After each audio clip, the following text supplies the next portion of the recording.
Bonjour à toutes et à tous, je suis Laurent Goldstein. Bienvenue sur Humain, le podcast qui nous invite à partager un moment de la vie de personnalités comme vous, comme moi, comme nous. Tous ont accepté de faire un bout de chemin avec moi pour vous partager durant 1 heure leur humanité à travers la singularité de leur parcours et de leur chemin de vie. Bonne écoute!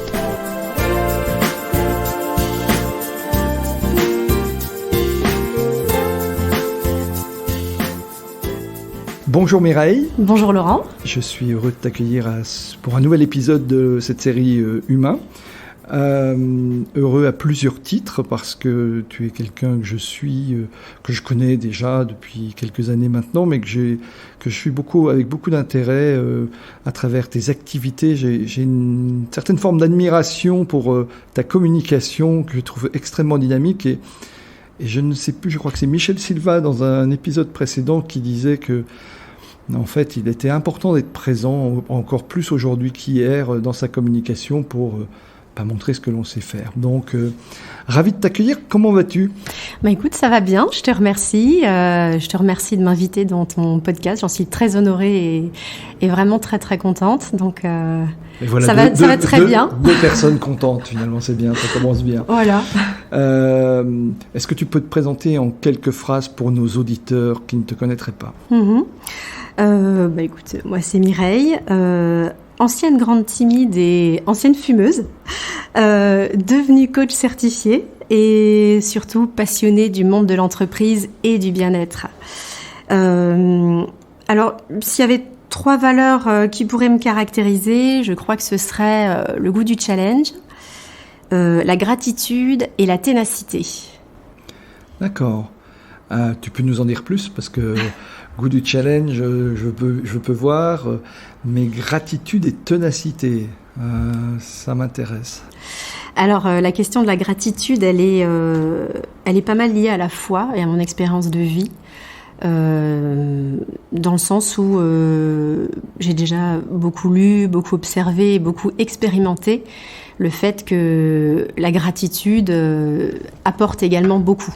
Voilà, c'est le fait de croire en... D'accord. En fait, quand tu dis ça apporte beaucoup, si je suis satisfaite de ce que j'ai ou de ce que je reçois, finalement, c'est une des clés du bonheur. Ça serait ça un peu ta définition ? Je pense parce que ça implique aussi le fait de se satisfaire et d'arriver à voir les petites choses au quotidien, même vraiment les toutes petites choses, et j'essaye de le pratiquer d'ailleurs avec mes enfants. Et de faire par exemple un petit feedback sur la journée, de se dire voilà, qu'est-ce qui aujourd'hui mérite ma gratitude. Alors ça peut être des choses insignifiantes et voilà, je pense que ça apporte effectivement du bonheur. D'accord. Et en fait, plutôt faire un feedback de journée sur qu'est-ce qui était bien aujourd'hui ou qu'est-ce qui était agréable pour moi ou pour nous aujourd'hui, c'est ça ? C'est ça. D'accord. Alors ça peut être pour des choses très importantes comme des choses beaucoup plus insignifiantes. D'accord. Et ça t'est venu de quand ce mode de fonctionnement ? Est-ce que t'es passé sur la grande timide que tu étais ? Alors on a un peu de mal à réaliser aujourd'hui que tu étais une grande timide et c'est assez encourageant pour les gens qui souffrent de timidité ou qui sont de grands introvertis. Comment est-ce qu'on passe de ce côté extrêmement timide à la bonne communicante ou la grande communicante que tu es aujourd'hui ? Écoute, merci. Après, les deux ne sont pas antinomiques. C'est-à-dire qu'on peut avoir vraiment ces 2 caractéristiques, c'est-à-dire ce côté très timide avec un manque de confiance en soi et par ailleurs un grand besoin de communiquer, de partager, et parce que quand on aime l'être humain, c'est comme le thème de ce podcast, on peut concilier les deux. Et qu'est-ce qui a fait que je suis passée de l'un à l'autre ? Ça a été justement le fait de me challenger. Tu vois, c'est complètement lié à la première valeur que je te citais. J'oublie toujours pas la ténacité pour tout à l'heure. Oui, voilà. Effectivement, c'est ce qui fait qu'on va jusqu'au bout du challenge. Ouais. Mais ça a été mes expériences de vie. D'accord. Tu peux nous en dire un peu plus ? Oui, bien sûr. Si sur ce que tu es prête à partager, naturellement. Alors, Oui, alors il y a eu si j'ai 2 exemples à te citer qui peuvent paraître assez personnels, mais que j'ai quand même envie de partager parce que je pense que ça peut être utile pour les auditeurs, pourquoi pas. Et ça montre aussi que c'est pas parce qu'on est coach que qu'on est omniscient, bien loin de là. Il y a constamment matière à se remettre en question. Si c'est justement ce qui permet d'aider les autres. Donc la première chose, ça a été la prise de parole en public. Dans le sens où, au départ, j'ai fait une formation pour être formatrice en 2007. 10 ans après, je formais toujours pas. D'accord. Voilà, tu vois, en 10 ans, je ne me suis toujours pas lancée. En 2018, j'ai entamé le programme de coaching. Et là, on a eu un cours qui a changé ma vie. C'est le cours sur la légitimité. D'accord. Voilà. Et une fois atteint ce statut de coach, vraiment, j'ai commencé à embrayer et à avoir ce déclic. Ça a été vraiment ça. Et pour te dire que je reviens de loin dans une précédente expérience professionnelle. Quand je devais prendre la parole en réunion, c'était très compliqué. J'ai été chargée de marketing dans une concession automobile d'une marque célèbre sur Metz. À l'occasion de l'organisation d'une inauguration, devant une 50aine de salariés, mais 50 collègues, alors que je devais expliquer un petit peu ce qu'il allait se passer, je suis littéralement tombée dans les pommes. Ah oui, voilà, je me suis écroulée. Tu vois, et aujourd'hui, ça m'empêche pas d'animer des conférences et des formations, et comme quoi tout est possible. Ben oui, bien sûr, parce que c'est toujours impressionnant de voir effectivement que tu animes toi-même des conférences. Tu as même été blogueuse, tu as créé un blog à l'époque qui était dédié au bien-être. Donc tu as quand même fait des choses qui étaient antérieures à ce déclic. Ça faisait déjà un bout de temps que tu travaillais là-dessus. Tu dis, je me suis formé en 2007, il m'a fallu 10 ans pour engager finalement quelque chose. Le déclic, tu parles de légitimité. Ça veut dire tu t'es senti légitime à un moment donné parce que finalement ton expérience de vie, tes formations, ton expérience de vie, peut-être un peu de maturité, ont fait que tu t'es dit au fond je suis légitime pour apporter ce qui est ma pierre à l'édifice, en étant bien consciente que cette pierre n'était que la tienne. C'est sans doute ça, oui. Oui, c'est ça. C'est aussi faire preuve d'humilité et de voir bien que tout le monde a ses failles. Et parfois, quand on pêche par excès de timidité ou par manque de confiance, on a tendance à placer les autres sur un piédestal et à en faire des faux dieux. Voilà. Donc, quand on apprend ça et à accepter aussi ses propres failles, pourquoi ne pas se lancer ? D'accord. Alors, tu as dit, j'étais une grande timide. On voit jusqu'à quel point ça a pu être peut-être handicapant pour toi. Cela dit, parler en public n'est jamais un exercice simple. J'ai moi-même, il y a des années et des années en arrière, je me souviens de mes premières interventions publiques.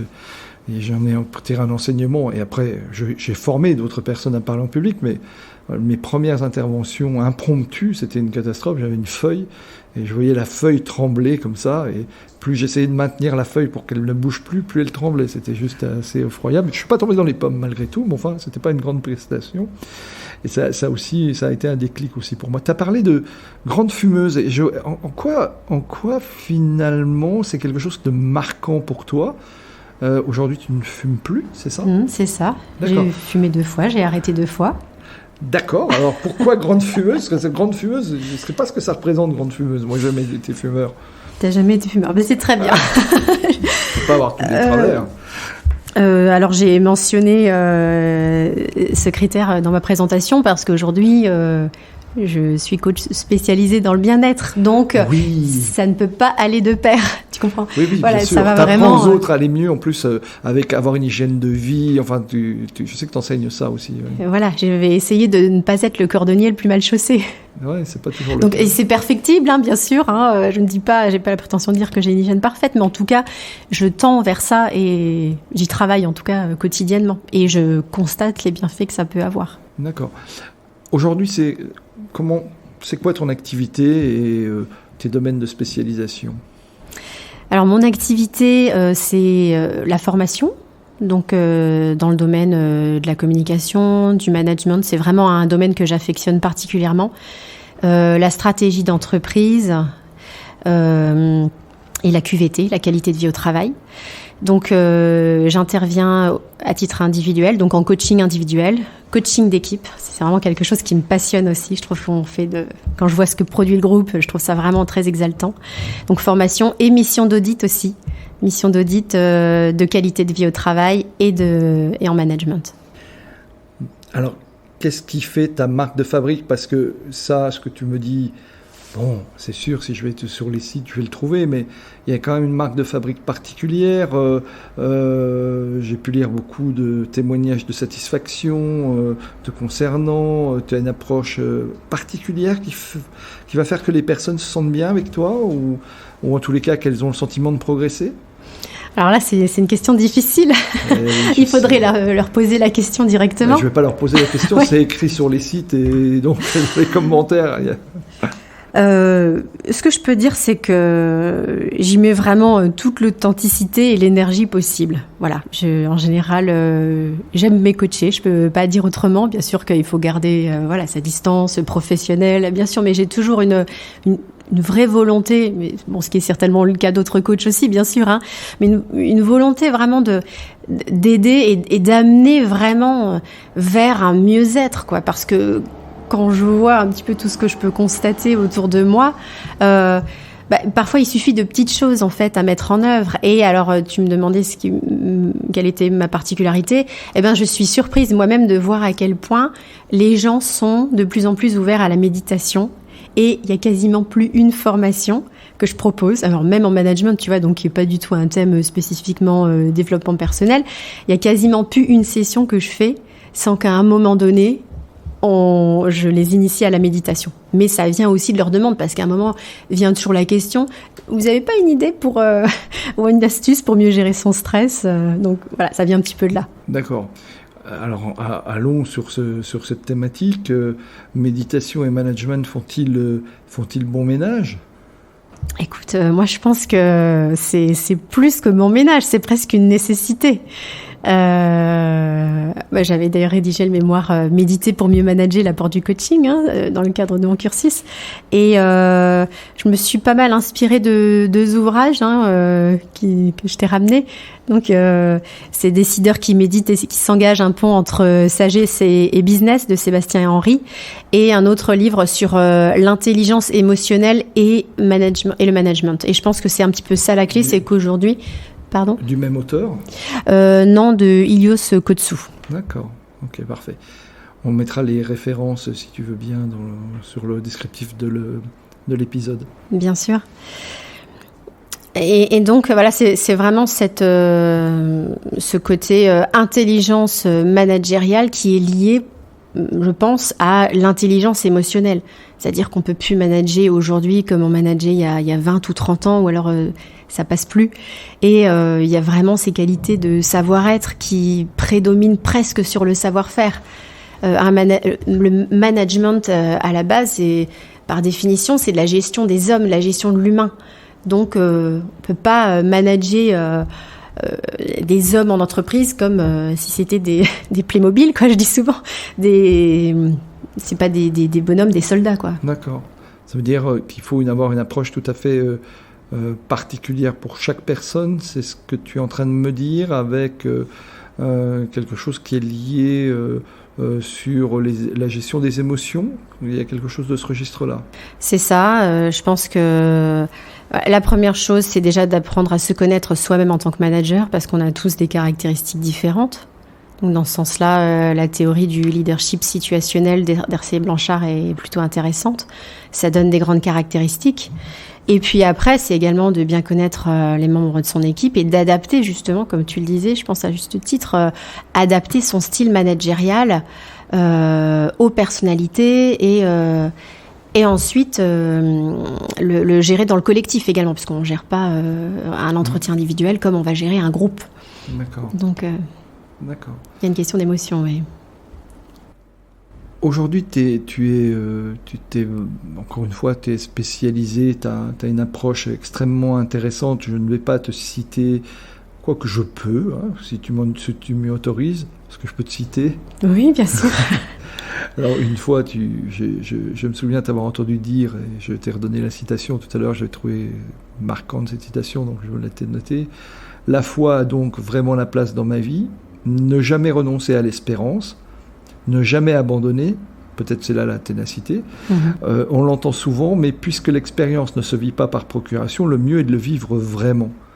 Tu te souviens de cette phrase ? Oui. C'est quelque chose qui guide encore ta vie ou Complètement. Toujours ? D'accord. Complètement. Je pense que le jour où je serai plus guidée par ça, il y aura un problème. Effectivement, c'est lié à la ténacité et c'est aussi le fait que je pense qu'à un moment, il faut vraiment passer à l'action. Je pense que c'est primordial et c'est ça l'expérience en fait, c'est passer à l'action, oser vivre des choses, des expériences. Ouais, il y a un moment où il faut agir, quoi. D'accord. Et bon, en même temps, on peut avoir aussi des personnes qui sont dans le doute, qui sont prises par le doute, qui doutent d'elles-mêmes. Tu parlais tout à l'heure de douter, manque de confiance en soi, pour qui les événements de la vie ont été pas forcément favorables, qui ont pu avoir des moments difficiles, des épreuves difficiles. Agir, c'est pas toujours simple. J'écoutais une interview d'une chanteuse qui a souffert la dépression, qui vient d'en fait sortir un livre, et qui disait qu'après la gloire était arrivée tranquillement une phase dépressive, même qui a duré sur plusieurs années, et qui disait que c'était très difficile pour elle de réécrire, de retravailler, parce qu'il y avait une forme d'inertie. Donc on peut imaginer qu'il y a des personnes comme ça. Est-ce qu'il y a quelque chose qui permet de dire, j'ai claqué des doigts, chers auditeurs, vous l'avez entendu, permet de passer à l'action? Est-ce qu'il y a quelque chose où j'aime pas ce côté, comment dirais-je, la panacée, etc. Quel pourrait être est-ce qu'il y a un guide ou tu parlais tout à l'heure de déclic, qu'est-ce qui peut nous mettre en action? Alors, il y a aussi une histoire d'émotion dans tout ça. Sans doute. Tu l'as évoqué tout à l'heure. C'est compliqué. Je suis pas du tout en train de dire que c'est facile de passer à l'action, mais de faire un travail sur ces émotions en acceptant aussi les émotions désagréables. J'aime pas trop utiliser d'ailleurs le mot émotion négative parce que pour moi elles sont toutes utiles. Voilà. Donc je préfère employer émotion désagréable. Mais c'est également en passant par ces stades-là, parce qu'on peut passer par des émotions, alors je parle pas de grand traumatisme évidemment, mais sur des échecs, des choses qu'on a vécues comme des échecs, on en a tous vécu. On a accepté de passer par cette phase d'émotions désagréables, c'est peut-être aussi, après en se fixant un petit challenge et en y allant vraiment crescendo, ce qui va permettre de se prouver à soi-même qu'on est capable, qu'on a de la valeur, qu'on peut regagner confiance. Ça vient pas du jour au lendemain, c'est un travail de longue haleine. C'est vraiment un parcours de vie presque. Ça veut dire que si on veut progresser, aller vers quelque chose un autre mieux ou un mieux souhaitable ou un mieux désirable, il nous faut nous laisser du temps et avoir un plan d'action. Et est-ce que ce plan d'action, ça se trouve? Comment toi-même tu as arrêté, comment tu as évolué, c'est-à-dire quitter ta timidité et arrêter de fumer, puisque tu l'as marqué au début, c'est quelque chose qui m'a marqué, qui était une forme d'addiction. Oui, au-delà de dire je veux donner une autre image de moi-même, et j'imagine que ta qualité de vie a changé. Oui. Et on sait combien c'est difficile de se débarrasser d'une addiction. Toi-même, tu as fait comment pour te débarrasser de cette addiction? Même si tu m'as dit j'ai chuté une fois et voilà, on y retourne et... Tout à fait. Un événement un peu difficile dans ma vie personnelle a fait que j'ai rechuté. Et puis après, alors je te disais que l'expérience ne se vivait pas par procuration, effectivement. Mais malgré tout, je pense que si on y arrive, ça peut être intéressant d'en tirer leçon. Alors pour répondre à ta question sur comment j'ai fait, concrètement, j'ai ma meilleure amie qui en 2012 a déclaré un cancer du sein à 32 ans, en ayant un petit bébé de 2 mois. Donc si tu veux, ça m'a vraiment... ça m'a terrassée. Elle s'en est bien sortie, elle va très bien aujourd'hui, donc ça c'est formidable. Mais voilà, ça a été un déclic. Et puis la même année, au même moment, je me suis mise à la méditation. Voilà, ça fait 9 ans que je médite tous les jours.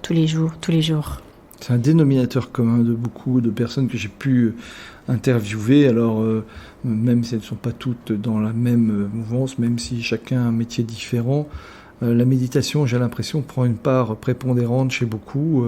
Ça t'est venu comment? Alors, tu dis suite à cet événement traumatique, tu as pris des décisions et parallèlement, tu t'es mise à la méditation, ou c'était quelque chose que tu avais en tête et finalement, la méditation de t'y mettre t'a permis de passer ce cap? C'est un petit peu des deux. Il y avait quand même quelque chose en moi, voilà, depuis quelques années. Le bien-être et le développement de soi, le développement personnel, ça a toujours été un sujet qui m'a intéressée. Ouais. Aussi loin que je puisse remonter, même jeune adolescente, j'écrivais beaucoup. J'avais beaucoup de questionnements, donc qui étaient aussi liés à la foi. Qu'est-ce que j'allais devenir, etc., etc. Donc des questions un peu profondes, existentielles, auxquelles je n'avais pas de réponse. Mais c'est sûr que méditer, ça change la vie. D'accord. Je pense vraiment que ça change la vie. Alors tu y es venu comment? Parce qu'on parle de méditation. Oui. Il y a quelques semaines, Raphaël Cardon parlait de son côté zen. Mais toi, c'est ta foi, c'est par ta foi, c'est-à-dire que tu as été... je discutais avec une autre personne dernièrement qui était très engagé dans sa vie catholique depuis toujours et qui méditait aussi, qui a des méditations mais plus chrétiennes, allons-nous dire. Et toi, en ce qui te concerne, alors comment c'est venu? Est-ce que c'est quelque chose par tes lectures ou c'est devenu une évidence? Et puis comment est-ce qu'on fait quand on est une femme du XXIe siècle et une manager avec une vie de famille, etc., pour trouver le temps? Alors, plusieurs questions. Oui, plusieurs questions. Alors, comment ça m'est venu? Je pratique parallèlement à ça beaucoup le yoga. Donc, c'est complètement lié. Parce que pranayama, tout ce qui est technique de respiration, c'est complètement lié au yoga. Et ça a vraiment du sens. Le yoga, cette approche holistique de la personne, union corps-esprit, voilà, ça va vraiment avec ça.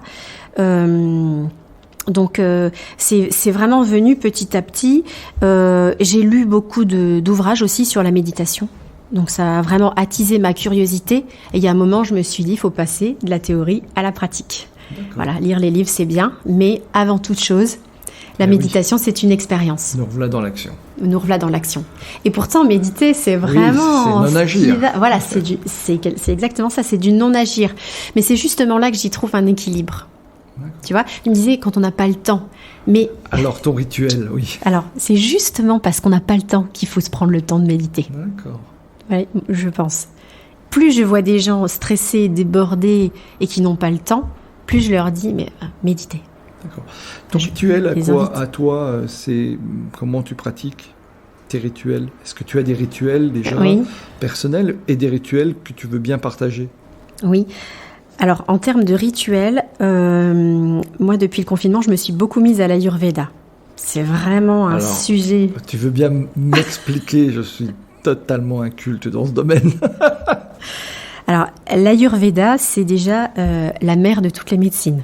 D'accord. C'est une médecine qui date d'il y a extrêmement longtemps, 5000 ans, si je ne te dis pas de bêtises. Et c'est complètement lié au yoga. Ça a d'ailleurs été reconnu par l'OMS, l'Organisation mondiale de la santé. Donc, ce qui fait quand même grand plaisir. Ça rassurera le cerveau gauche de nos éditeurs. Voilà, exactement ça. Et donc là également, au même titre que la médecine traditionnelle chinoise, ça présente une vision holistique de l'individu, complètement liée au yoga, dont fait partie qui fait partie des disciplines de l'Ayurveda. Et c'est surtout une médecine préventive. Donc son rôle, c'est d'apporter des connaissances et des pratiques qui vont être ciblées de sorte que le corps et l'esprit puissent être en harmonie et en pleine forme. C'est-à-dire qu'on ne va pas attendre le côté symptomatique des choses ou la maladie. On va essayer de fonctionner sur d'éventuels déséquilibres pour les rétablir et faire en sorte que on vive beaucoup plus harmonieusement. Donc l'Ayurveda, ça repose sur la théorie des 5 éléments qui sont l'air, le feu, la terre, l'eau et l'éther. Donc l'éther, c'est l'espace. D'accord. Vraiment l'espace. Et eu égard à ça, on a tous ce qu'on appelle un dosha, c'est-à-dire des caractéristiques propres. L'Ayurveda part du principe qu'on a tous en nous ces 5 éléments, mais de par notre constitution de naissance, notre éducation, on a tous des caractéristiques qui sont plus ou moins prédominantes. Et donc j'ai eu la chance de rencontrer quelqu'un qui est vraiment très intéressant, qui s'appelle Sophie Benabi, qui a d'ailleurs écrit des différents livres. Et j'ai fait des consultations à distance avec elle, donc elle m'a permis de me donner mon dosha. Ensuite, donc de travailler sur certains déséquilibres, de donner des conseils, et elle m'a également envoyé une synthèse d'une 50aine de pages avec des conseils en termes de techniques de respiration, de pratiques de yoga. Et puis l'Ayurveda repose beaucoup sur le massage et l'automassage, et l'alimentation et l'utilisation des épices. D'accord. Ça m'interpelle. Mireille est en face de moi, elle me voit me dire mais qu'est-ce que c'est, je voudrais en savoir plus, raconte. Et donc elle me regarde, elle rigole d'ailleurs. Et donc cette approche qui est assez complète finalement, quel est son bénéfice? Et moi, je pense toujours aux gens qui nous écoutent, quels pourraient être leurs bénéfices? Voilà, quels sont les bénéfices qu'on peut en retirer dans notre vie de tous les jours, de dirigeants, de managers, de consultants, de salariés, d'employés, d'ouvriers, etc. Voilà. Alors, il y en a plusieurs. Les bénéfices, bien déjà, c'est de prendre soin de soi différemment. Et donc, comme je disais tout à l'heure, de ne pas attendre que la pathologie soit là, mais plutôt d'avoir une approche préventive. Alors, il ne s'agit pas de se prendre le pouls toute la journée. C'est pas du tout dans ce sens-là. C'est plus, je dirais presque une question de bon sens, parce que il y a comme une logique, si tu veux, dans tout ça. Je te donnerai quelques exemples concrets après, si tu veux. Mais pour répondre à ta question, quels bénéfices on peut en tirer? C'est un mieux-être général. C'est une meilleure gestion de son stress. C'est une meilleure connaissance de soi.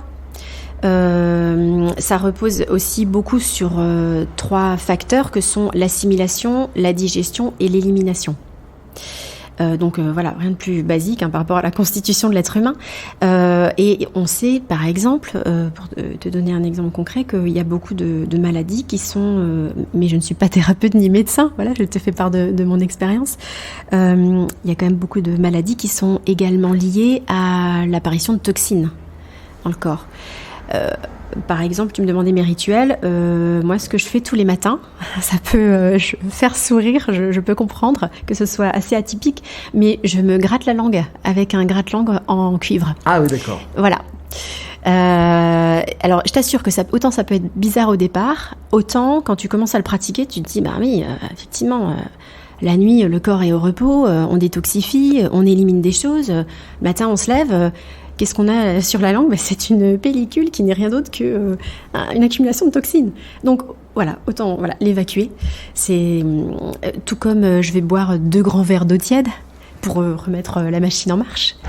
Et je vais pratiquer également ce qu'on appelle le Jalaneti, qui est en fait un nettoyage du nez. D'accord. Un nettoyage du nez, voilà, en faisant passer l'eau d'une narine à l'autre. D'accord.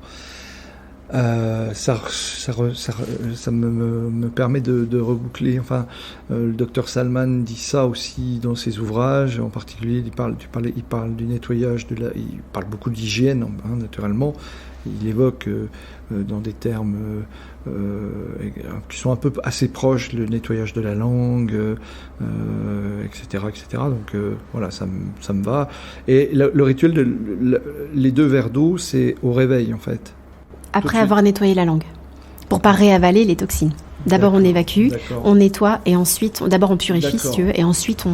Et ça va donner une forme, ça aide finalement ton organisme à te mettre en mouvement pour la journée, c'est ça ? Voilà, c'est ça, c'est que ça va aider l'organisme à se mettre en mouvement, ça va lancer le système digestif, ça permet aussi de mieux éliminer, si tu veux, il y a une espèce de logique, une fois qu'on commence à le pratiquer, on se dit, bah oui, bien sûr, le corps est ainsi fait.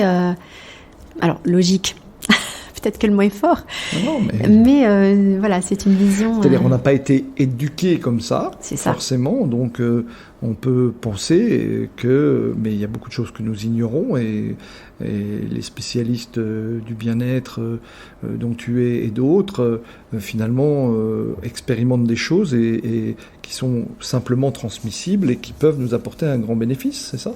C'est ça, c'est exactement ça.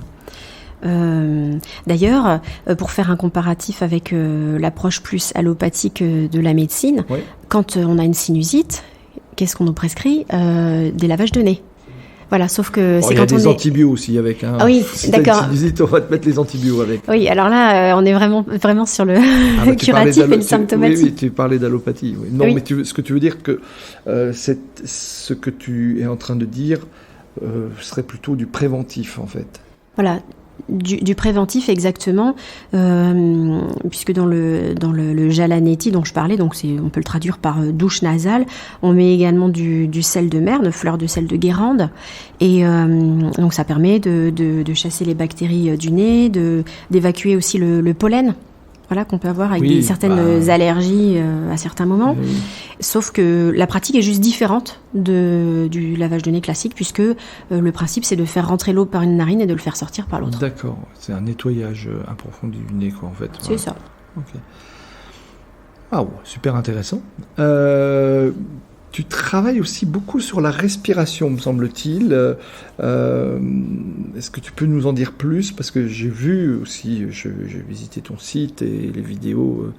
Et j'aimerais bien que tu nous en parles un petit peu aussi. Parce que tu arrives à faire des choses avec des groupes qui m'impressionnent et ils semblent derrière, ils disent « Waouh, c'était super, on ne s'est pas rendu compte ». Est-ce que tu peux nous dire un peu de quoi ils retournent ? Parce que là, tu nous as parlé de ton rituel de lever, et alors la respiration dans tout ça. Alors la respiration, tu vois, c'est déjà lié avec le lavage de nez, parce que ça va également permettre de mieux respirer par le nez, ce qui on utilise d'ailleurs la respiration nasale en yoga. La respiration, c'est une ressource, et c'est bien pour ça que c'est un point d'ancrage en méditation. Par contre, contrairement à la méditation, il existe vraiment des techniques de respiration qui vont pouvoir avoir certains effets. Et je pense à la cohérence cardiaque, je pense à Nadi Sodhana, donc qui veut dire respiration alternée en sanskrit, la langue ancienne de l'Inde. Et puis une troisième petite méthode, vraiment toute simple, que j'aime bien utiliser, c'est la technique de la paille. Oui. Alors pourquoi ? La raison est extrêmement simple, c'est que quand on inspire, c'est le système nerveux sympathique qui s'engage, c'est-à-dire que c'est celui qui va amener les effets d'accélération des pulsations cardiaques et engendrer les réactions de tension musculaire. Et à l'inverse, quand on expire, c'est le système nerveux parasympathique qui s'engage, et donc c'est celui qui va procurer ce phénomène de détente. Donc forcément, mieux vaut, quand on est sous l'effet du stress, travailler sa respiration en expirant plus longtemps qu'on inspire. Et d'où cette technique de la paille avec son faible diamètre, et le fait qu'on se concentre à expirer lentement et finement. On arrive très vite à expirer 7 secondes alors qu'on a inspiré 5 secondes par exemple. D'accord, ok. Qu'est-ce que c'est... Encore une fois, tu vas me penser un petit peu... taquin avec ça, le bénéfice parce que tu arrives à faire ça à des salariés d'entreprise, à des managers, quel bénéfice ou quelle application dans leur vie au quotidien ? Quelle application ? Eh bien qu'ils arrivent à s'approprier l'outil, la technique, pour avoir moins de stress, pour avoir un outil concret pour mieux gérer leur stress en fait. D'accord. Ça aide énormément à la gestion du stress, c'est ça ? Oui, c'est ça. D'accord. Ok, donc, alors venons-en au stress. Alors, je sais que tu as beaucoup écrit, est-ce que ton mémoire est disponible d'ailleurs sur ton site ? Non, d'accord. Je pose la question. Voilà. Donc, est-ce que tu as été une blogueuse, tu as été une vlogueuse aussi, tu fais pas mal de vidéos, tu as interviewé des personnalités, certaines que j'aimerais bien d'ailleurs avoir dans mon micro. Je leur ai envoyé une invitation, j'attends qu'elles reviennent vers moi, elles se reconnaîtront. Bientôt, tu vas lancer un podcast. Tu veux bien nous en dire un peu plus ? Alors, l'idée de ce podcast, c'est de proposer un format assez court, d'une 15aine de minutes Ouais. sur des petites astuces bien-être, assez simples à s'approprier au quotidien. Ce qu'on vient de discuter là, tu vas pouvoir régulièrement passer des enseignements, c'est ça? C'est ça. Des petites capsules de 15 minutes, etc. Voilà. Ça peut être aussi sur tout ce qui va être entrepreneuriat, un peu plus largement. Et j'aimerais également avoir un volet management, quelques clés de management. Je fais le cas classique. Je manage mes anciens collègues, c'est un peu galère. À titre d'exemple, comment faire. Et puis bien sûr, j'aimerais bien interviewer. J'aurai des invités aussi pour des formats plus longs. D'accord, super. Et ça est pour juillet. Donc au moment où vous écouterez cet épisode, chers auditeurs, il faudra chercher le podcast de Mireille. Il ne devrait pas être bien loin. En tous les cas, on pourra mettre le lien dans l'épisode. Merci. Coaching en bien-être, gestion du stress, c'est un peu lié, tu nous l'as dit tout à l'heure. Tu as parlé de tes piliers, tu as parlé de la persévérance. Alors je reviens un petit peu sur la persévérance. Je reviens un petit peu sur la persévérance, là, je te laisse le temps d'y revenir, mais comme j'ai une autre question qui me trotte dans la tête, c'est la méditation qui t'a aidé à arrêter de fumer? Oui. Bon, la réponse est simple. Entre autres, j'ai utilisé plusieurs outils, mais ça m'a aidé. Ok, ça t'a aidé. Et parce que il y a peut-être des fumeurs qui nous écoutent, qui aimeraient bien arrêter. Donc, quelles ont été tes clés à toi? Donc, la méditation, j'ai compris. Le yoga? Oui. L'acupuncture aussi. D'accord. Voilà, l'acupuncture. Et puis alors, c'est drôle parce que j'ai arrêté de deux manières différentes. D'accord. La première fois, quand j'ai arrêté du jour au lendemain. Ouais. Donc, avec toutes les difficultés que ça peut engendrer. Mais bon, au bout d'un moment, on sait en coaching qu'il faut 21 jours pour en créer une nouvelle habitude. Donc, passer un certain stade, ça va mieux. Et puis, la deuxième fois, j'ai pris le parti d'arrêter à chaque fois la première. Donc, c'est-à-dire que la première, après le petit déjeuner, je l'ai supprimée jusqu'à ce que ça aille bien. Ensuite, j'ai supprimé la première de la voiture sur le trajet pour aller dans la voiture, etc., etc. Ah oui, parce que tu fumais en voiture, naturellement, comme les vraies fumeuses. Oui, comme les vrais. Et la méditation, oui, parce que le principe de la méditation, c'est d'être observateur de son propre fonctionnement mental. Donc, quand on arrive à observer ses pensées, on arrive aussi à observer son addiction. Et donc, c'est ce qui va permettre d'avoir un certain recul, un certain détachement par rapport à son envie. Et par exemple, si on commence une méditation guidée, par exemple, ce que je recommande vivement, de commencer par la méditation guidée parce que c'est compliqué sinon. Si on commence donc une séance en ayant très envie de fumer et qu'on médite, ne serait-ce que 8-10 minutes, on va se rendre compte à la fin que déjà on se sent moins stressé et que on a réussi à se détacher un petit peu de cette pensée. Ça ne veut pas dire qu'on n'aura plus envie de fumer, mais il y aura déjà une prise de recul. Voilà. D'accord. La méditation guidée, ça veut dire, moi qui ne suis pas un expert, la méditation guidée, ça veut dire je guide ma méditation sur cette envie, c'est ça, ou sur l'envie d'arrêter de fumer? Non, ce que j'entendais par là, oui, voilà, c'est le fait d'écouter des séquences audio. Alors moi je suis beaucoup John Kabat-Zinn, qui était vraiment le fondateur de la MSBR en 79 au Massachusetts, si je dis pas de bêtises. Et donc il y a Bernard Giraudot qui fait de très bonnes traductions et on trouve beaucoup de méditations guidées sur ce sujet. Où on les trouve où? Alors sur Internet. Très simplement. Sur par exemple, moi je prends mon téléphone, sur Safari. Je mets méditation guidée John Kabat-Zinn. Mireille est en train de nous dire qu'elle a un iPhone. Si je vous parle de Safari, mais il n'y a pas de problème. Apple, si tu veux, pas de souci. Sur Internet, d'une manière générale, quel que soit l'accès. Et donc, il y a des méditations à thème. Méditation de paysage mental, méditation de la montagne. Alors celle-ci, je la recommande vraiment pour les gens qui manquent de confiance en eux. Je la trouve assez formidable. C'est en accès gratuit? Oui. Il y a des applications éventuelles où tu vas simplement sur Internet et tu cherches méditation de la montagne ou des choses comme ça? Alors ça, c'est gratuit. Ouais. C'est toute celle de Bernard Giraudot. Après, Petit Bambou, qui est assez connu. Oui, très connu. Oui. Très connu. D'accord. Bon. Parle-moi du coaching Ikigai, tu savais que ça allait venir. Oui. Parce que moi, le coaching, de manière générale, je pense savoir un petit peu ce que c'est, hein, voilà. Mais le Ikigai, ça, je ne connais pas celui-là. Alors, Ikigai, c'est un terme donc japonais. Iki, c'est la vie, et Gai, c'est ce vers quoi on tend, notre désir de réalisation. Et donc, Ikigai, on pourrait le traduire par trouver sa raison d'être. Qu'est-ce qui fait que tous les matins j'ai envie de me lever? Voilà, qu'est-ce que j'ai envie de faire de ma vie, tout simplement.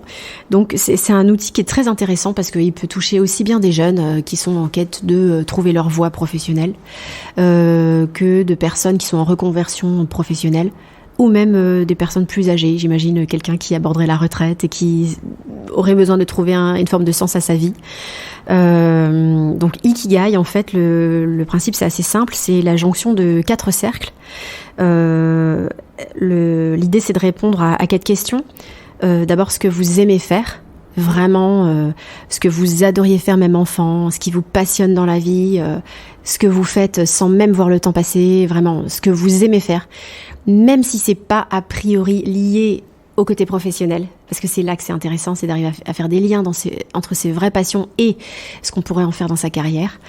Donc moi je propose de le lister sous forme de tirets, voilà, de s'imprimer une matrice vierge et de l'exprimer avec vraiment tous les mots de manière exhaustive qui peuvent vous venir à l'esprit.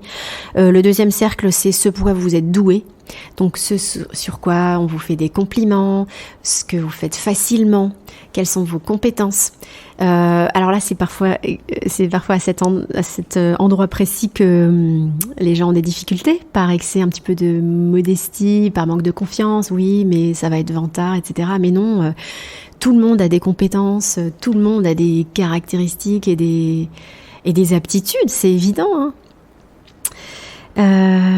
Donc ça, ensuite, le cercle qui est tout à droite, c'est ce dont le monde a besoin.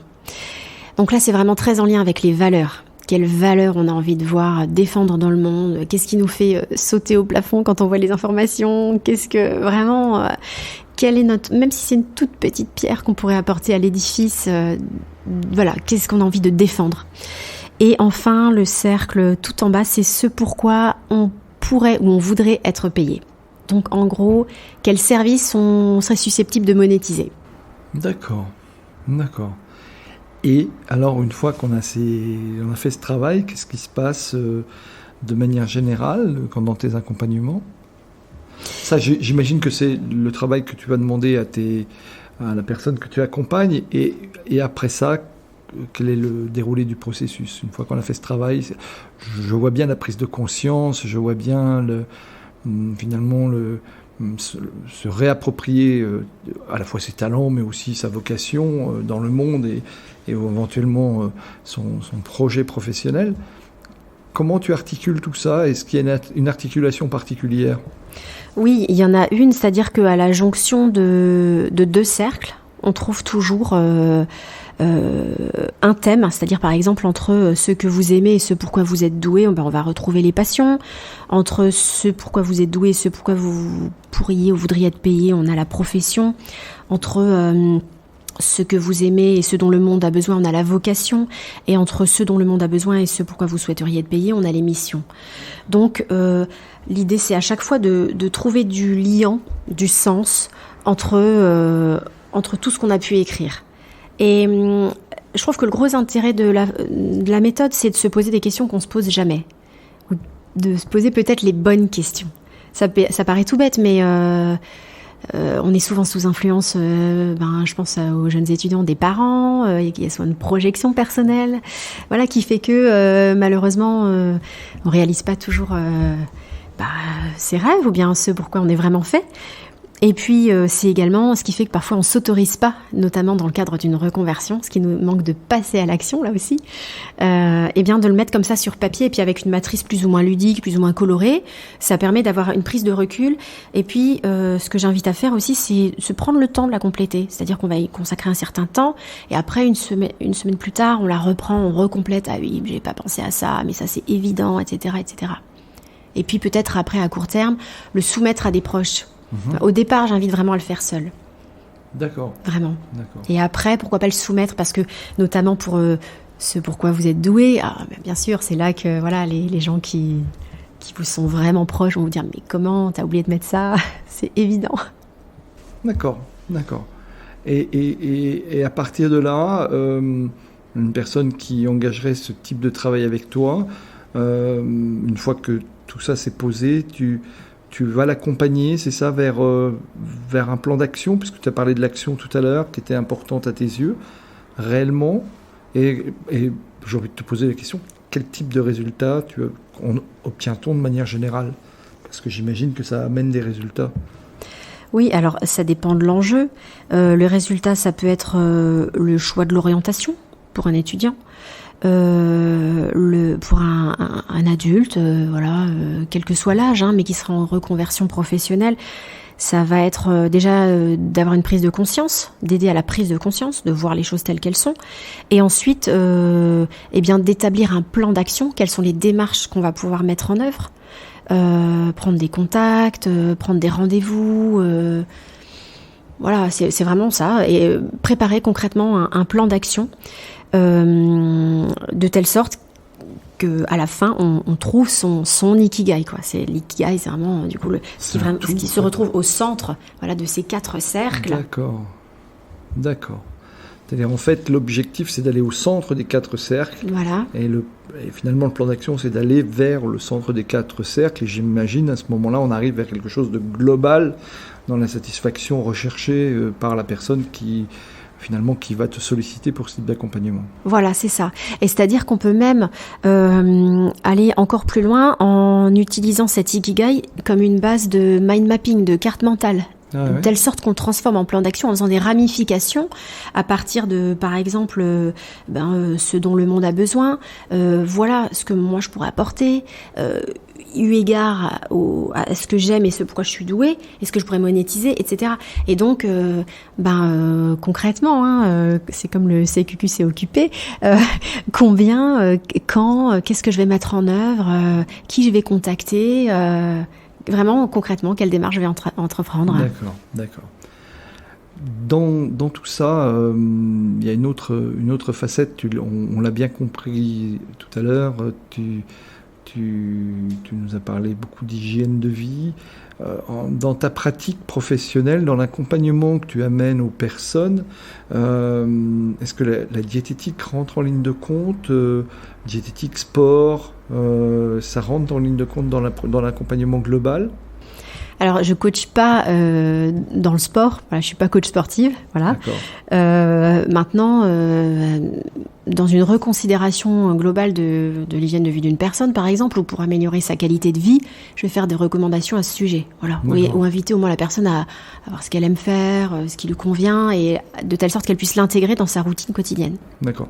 Ça veut dire méditation, sport, diététique, hygiène, puisque tu as parlé tout à l'heure d'hygiène, sont finalement des fondements, selon toi, d'un mieux-être, on va dire. Oui. Parce qu'on peut en parler, le bien-être est ta thématique centrale, mais d'un mieux-être, est-ce que j'oublie quelque chose ? Le sommeil. Ah, ok. C'est un des piliers de l'Ayurveda, le sommeil, chouchouter son sommeil. Donc, précise ta pensée. Chouchouter son sommeil, c'est-à-dire se donner toutes les conditions pour bien dormir et pour avoir un sommeil réparateur.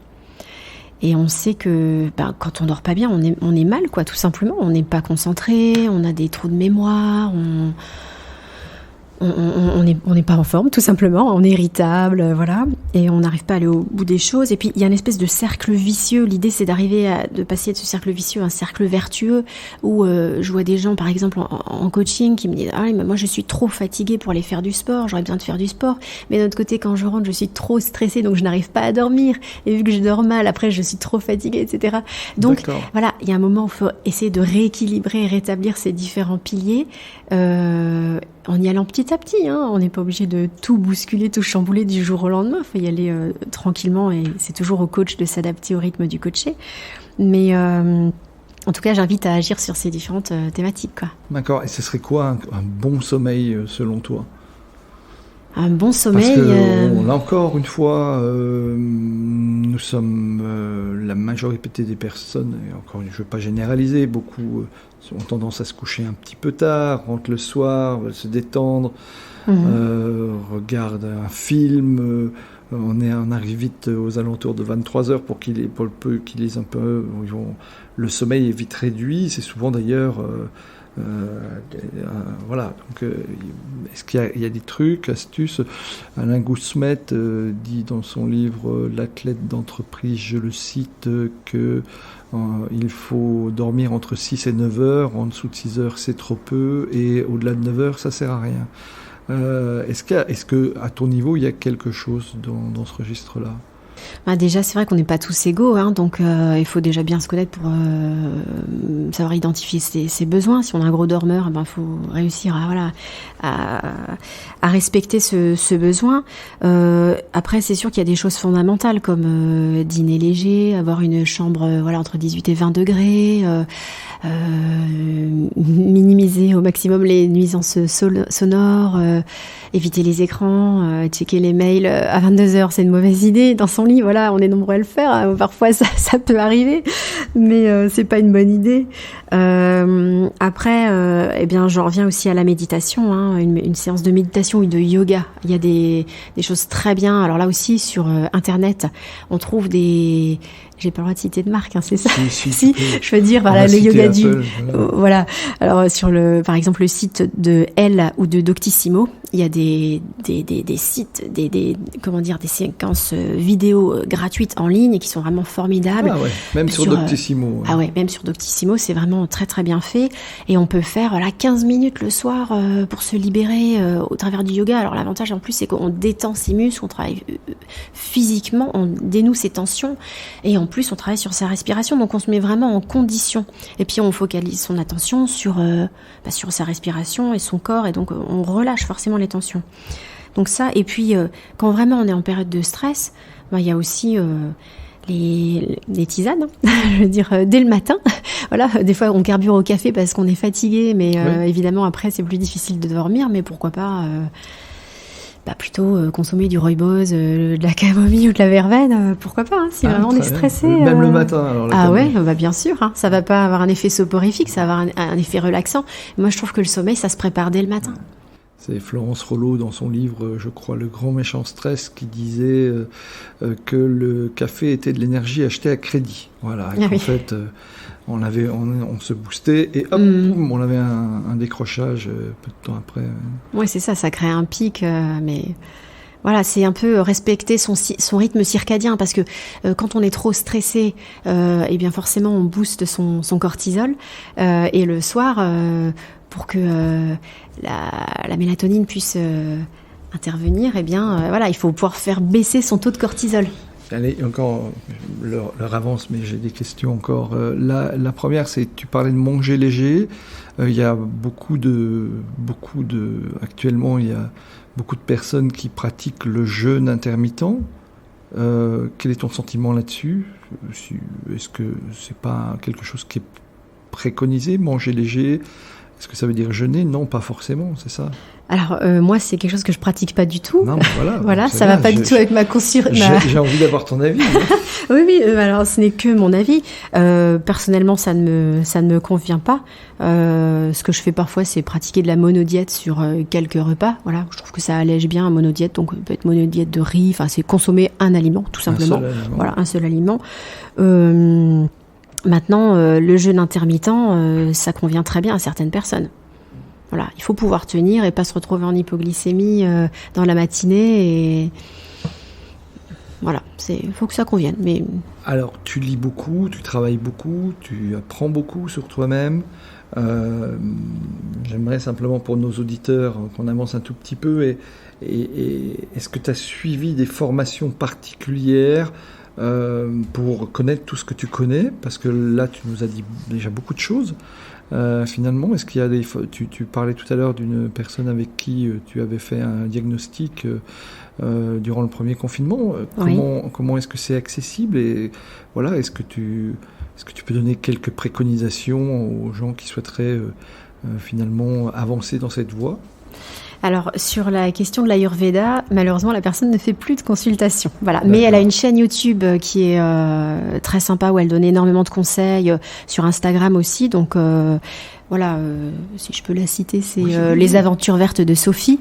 Donc son nom, c'est Sophie Benabi, Benabi, et elle a d'ailleurs sorti 2 livres avec tout un programme par saison, parce que voilà, dans Ayurveda, on tient vraiment beaucoup compte des saisons. Donc elle a déjà écrit un livre sur automne-hiver, et là printemps-été.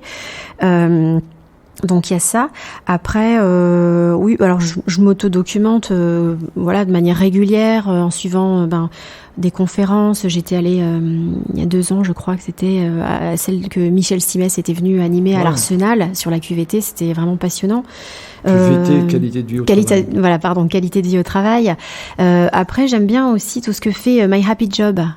Et là aussi, il y avait 3 conférences dernièrement sur comment rebooster son énergie, comment mieux gérer son temps. Et ils ont pas mal de livres qui sont très bien faits sur le slow working, Vive mon lundi. Voilà, ils ont plein d'ouvrages intéressants.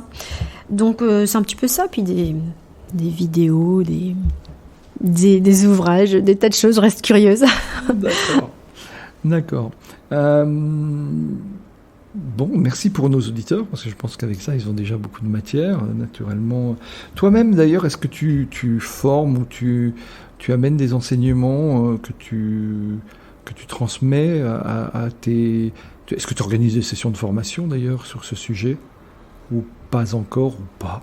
Ouais, alors alors j'anime une formation sur la gestion du stress et les outils du bien-être au travail. Une conférence aussi. Voilà, une conférence que j'avais notamment animée pendant le confinement. Voilà, booster de morale et d'énergie. Une conférence aussi sur des techniques de respiration, où là je présente la cohérence cardiaque, la respiration alternée, une initiation à la méditation. Et puis après, je fais beaucoup de sur-mesure aussi, donc voilà, j'accompagne, toujours être vraiment à l'écoute de ce dont les gens ont besoin. D'accord. On arrive au terme de cette émission. On aurait naturellement encore beaucoup de questions à te poser. Une des questions rituelles de fin d'épisode, c'est quel livre, s'il n'y en avait qu'un, recommanderais-tu de lire?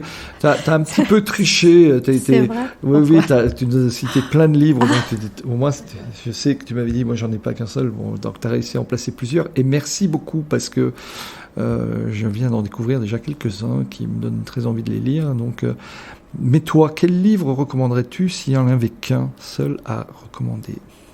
Alors, il y en a un que j'ai vraiment adoré, que j'ai trouvé très bien écrit. C'est Le Kilomètre Zéro de Maud Ankawa. D'accord.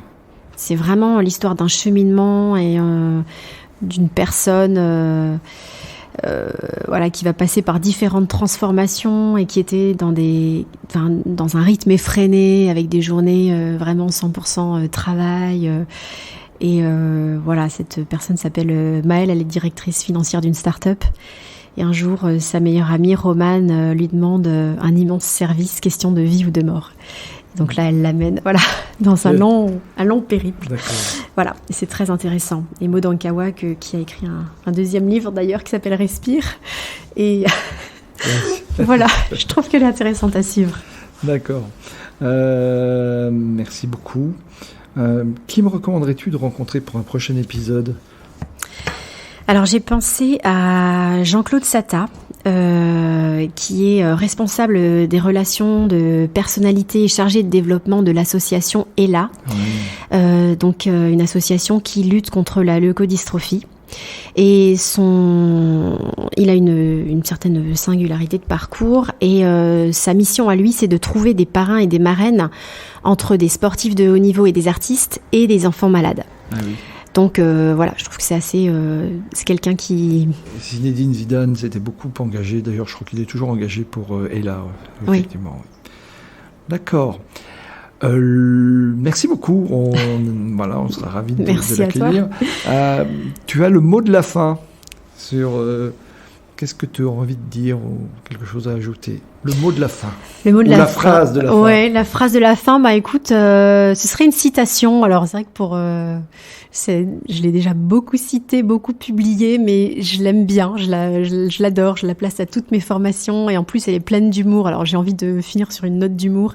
C'est une citation du Dalai Lama qui dit « Si tu as l'impression d'être trop petit pour pouvoir changer quelque chose, essaye de dormir avec un moustique et tu verras lequel des deux empêche l'autre de dormir. » Voilà, c'est la phrase qui illustre bien le coaching. Merci beaucoup Mireille, merci de ton accueil, Laurent. Parce qu'en fait nous étions dans tes locaux. Et nos amis auditeurs, comme pour l'épisode précédent, ont entendu qu'on avait laissé des fenêtres ouvertes parce que nous sommes en été et il y a un tout petit peu de bruit, de motos qui passent, mais ça fait partie, c'est les joies du direct. Et ce fut un moment fort agréable. Merci de tous tes enseignements. À très bientôt Mireille. Et merci puis, à toi Laurent. À la semaine prochaine pour tous, pour un nouvel épisode. Au revoir. Au revoir.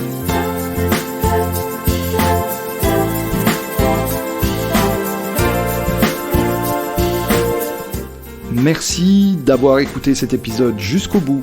Si ce podcast vous a plu, n'hésitez pas à en parler autour de vous et à le partager. Pensez aussi à nous soutenir en mettant une note, un commentaire et à vous abonner sur votre plateforme de podcast préférée. Vous trouverez les liens liés à cet épisode dans la description. À la semaine prochaine pour une nouvelle rencontre.